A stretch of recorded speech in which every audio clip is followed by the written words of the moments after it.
Tout est mystère dans l'amour. Ses flèches, son carquois, son flambeau, son enfance. Ce n'est pas l'ouvrage d'un jour que d'épuiser cette science. Je ne prétends donc point tout expliquer ici. Mon but est seulement de dire, à ma manière, comment l'aveugle que voici, c'est un Dieu. Comment dis-je? Il perdit la lumière. Quelle suite eut ce mal, qui peut-être est un bien? J'en fais juge un amant et ne décide rien. La folie et l'amour jouaient un jour ensemble, celui-ci n'était pas encore privé des yeux, une dispute vint. L'amour veut qu'on assemble là-dessus le conseil des dieux.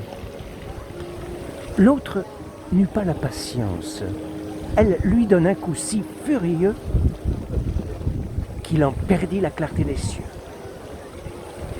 Vénus, on demande vengeance, femme et mère. Il suffit pour juger de ces crimes. Les dieux en furent étourdis, Jupiter, Némésis et les juges d'enfer, enfin toute la bande. Elle représenta l'énormité du cas. Son fils, sans un bâton, ne pouvait faire un pas. Nulle peine n'était pour ce crime assez grande.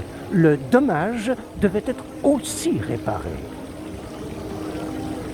Quand on eut bien considéré l'intérêt du public, celui de la partie, le résultat enfin de la suprême cour fut de condamner la folie à servir de guide à l'amour. Jean de La Fontaine, fable 14 du livre 12.